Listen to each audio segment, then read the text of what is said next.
Welcome to this briefing session on opportunities in the water sector in Vietnam and on the upcoming trade mission to the Viet Water Conference and Expo coming up in November. My name's Alex Veal. I'm the Acting Senior Trade Manager for Professional Services at Trade Victoria. First, I'd like to acknowledge the traditional owners of the land on which we're meeting and acknowledge pay my respect to their elders past and present.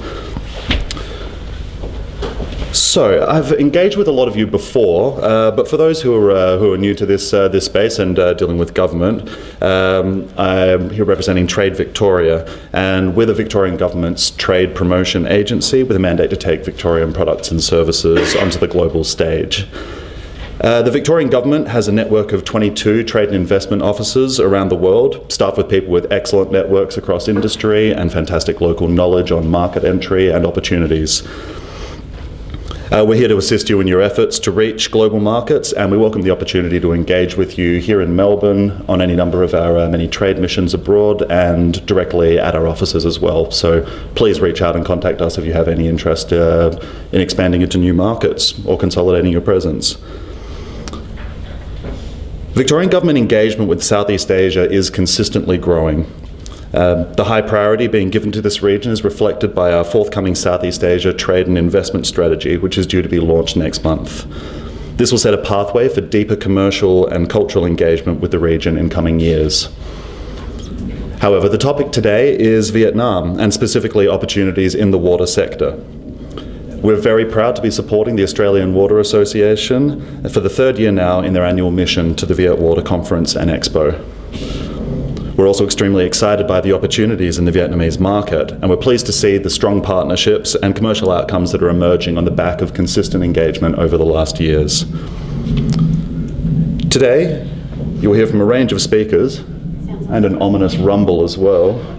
It's your stomach, is it? Early mornings.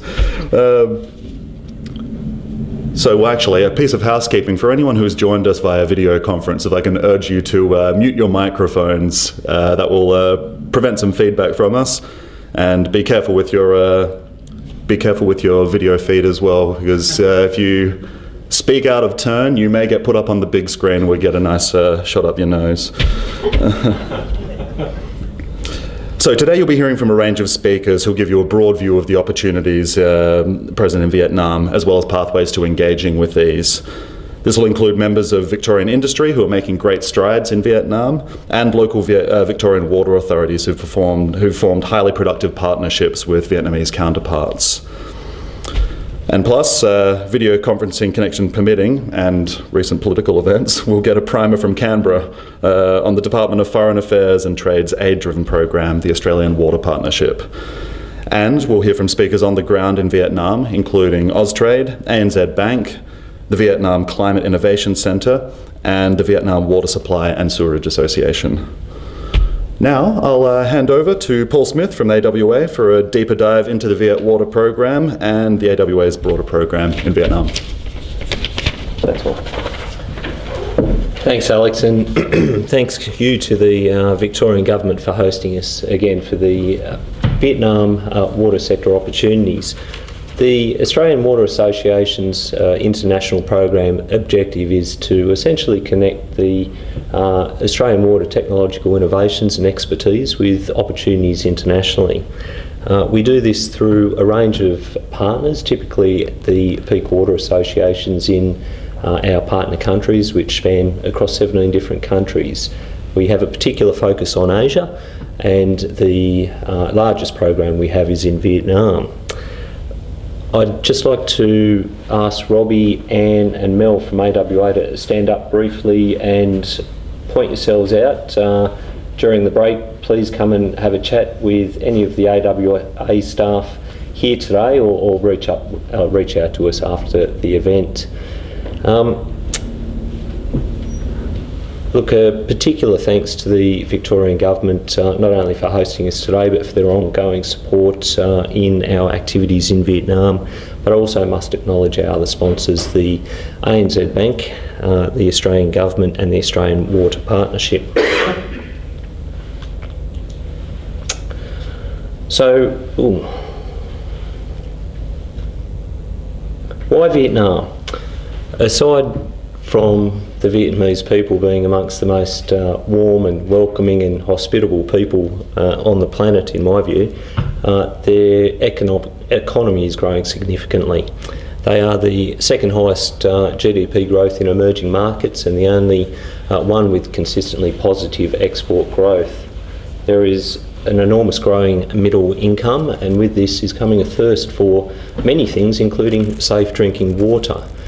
We're also seeing it become a hugely attractive manufacturing country as for example, cost of doing business in China rises. Many industry is moving down to Vietnam and into Southeast Asia. The Australian government's relationship, and Australian generally, relationship with Vietnam is also changing from one of aid to one to trade.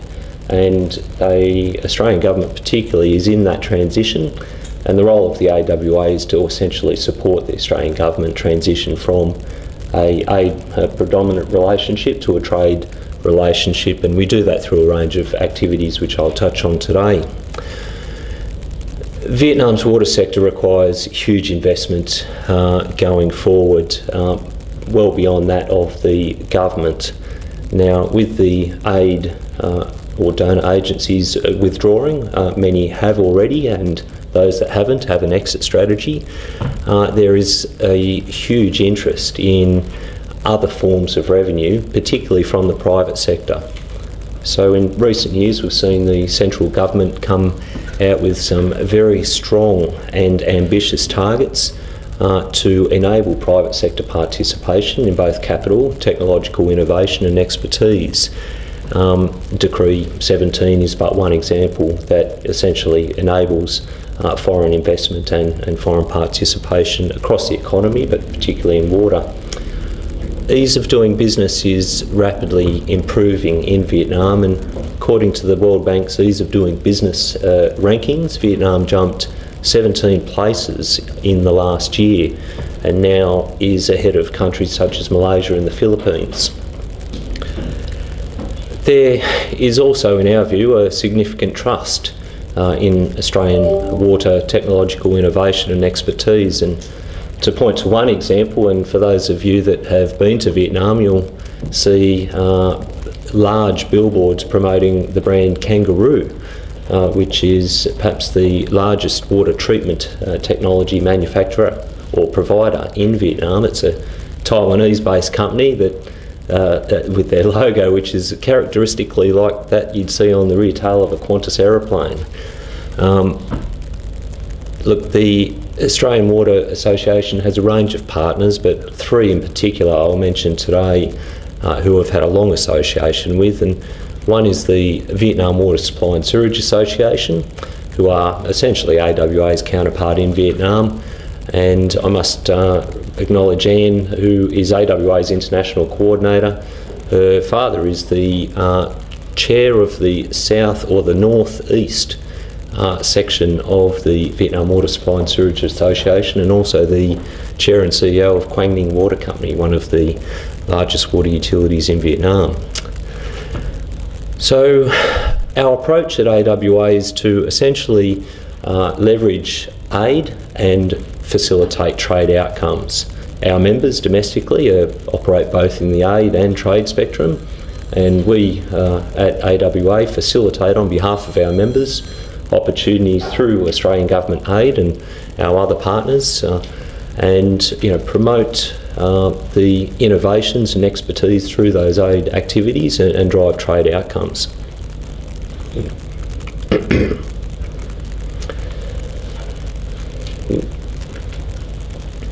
I'd just like to touch on a few of the targets, and highly ambitious targets, that have been set by the Vietnam government at the central level. And I do this because I think there's a bit in it for everyone in the room, and everyone across our membership at AWA and the Australian water sector. Drinking water quality. Now, by 2030, 95% of the water utilities have been set a target of achieving drinking water quality. At the moment, there's only one water utility in Vietnam that claims drinking water, and that's Hue. who coincidentally are twinning with Water Corporation under our water utility improvement program. I say this because there's huge investment going into this particular area by the central government, but also by the private sector to achieve drinking water quality from the tap. Wastewater. At the moment, about 10% of Vietnam's wastewater is treated, which means 90% is discharged directly into the waterways, principally the Red River and the Mekong River, which are typically the water sources that are the extraction point for Vietnam's drinking water or water supply. They have very ambitious targets for increasing the level of wastewater, and by 2030 they aim to achieve 50% wastewater treatment. Non-revenue water. Now it spans from highly performing utilities such as the water utility that One on Water are twinning with, and Gary, correct me, 8% non-revenue water, is that about? Less than 7. Less than 7, which is probably far better than some of the Australian water utilities, but they are a rare example and obviously one of the best. On the other extreme, it goes up to 70%, and the average, I think, is around 30-something%. So there's some very ambitious targets for reducing non-revenue water and stopping the leaks both ways, in and out of the water reticulation network. Trade waste. Now, as we see significant growth in international industrial parks, but also generally international or industry growing significantly in Vietnam, commensurate with that is obviously increasing load discharge of very nasty trade waste, which the target for 2030 is 100% of all that trade waste is treated. Now, at the same time, we are seeing a very strong process of equitisation, and the target the central government of Vietnam has placed on their ambition for achieving equitisation of all utilities by 2020. Now, equitisation is what you might consider privatisation or part privatisation, but we are seeing significant reforms to enable the private sector to play a role, including foreign investment in water utilities and participation in a range of forms, particularly public-private partnerships.